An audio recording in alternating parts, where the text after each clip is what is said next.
Textile mills were the universities of the poor but hopeful. The Harvard and Princeton for the broken. Where life lessons were learned from every weave, every spindle, where yarn, cotton, and looms were heirlooms.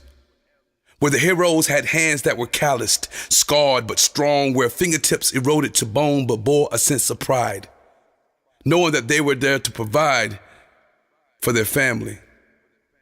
Each nick and cut was swallowed like castor oil, knowing it was for the greater good. Where folk was doing good, honest work with constant hurricanes of cloth, dust particles, and lint. It was gospel hymns and the blues. While machines clicked and clacked, whirls of wheels spinning was an orchestra of noise and silent sighs. Textile mills were a tattered tradition of pride, dye, and print. Bricks and mortar that made one big family in this university of yarn. Its homespun scholars. Co-eds connected by cotton. A building of knowledge, wisdom, and manufacturing. With heroes that were heat-resistant due to the hotness. See, there was no AC, but when that is all you got, you learn to keep your cool.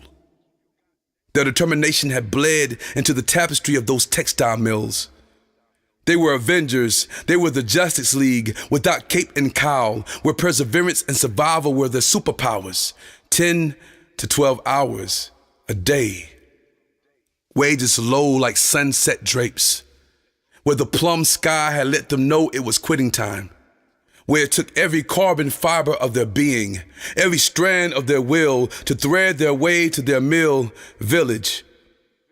Even though they only hired folk who felt they were primary colors, much later, people like my mother was able to work in a textile mill. I remember when Mama was excited to have landed her job at the Milliken plant in Spartanburg. See, Mom was no run-of-the-mill woman cut from a different cloth. See, as a single mother, she had to needle her way to make a way.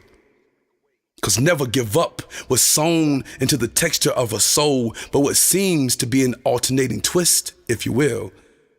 Those folk back then at that mill was just like my mama.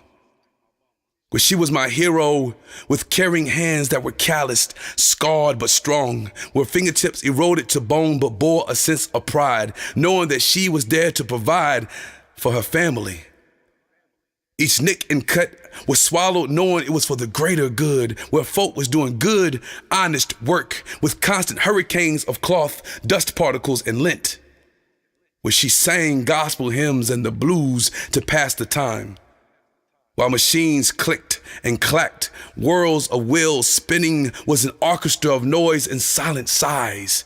Her tattered pride wouldn't let her die her name to be in print. Where that building of bricks and mortar allowed her to take care of her son and daughter, she was a homespun scholar. A building of knowledge and wisdom. Her determination had bled into the tapestry of that textile mill. She was Black Widow woven with Wonder Woman all in one, where perseverance and survival was her superpowers, 10 to 12 hours a day. Her wage was low like sunset drapes, but her head stayed high like morning sunrise. There was no quit in her eyes. That mill revealed her character. It is the thread that binds us together, laced with the loom of love. Heirlooms passed down to this textile child.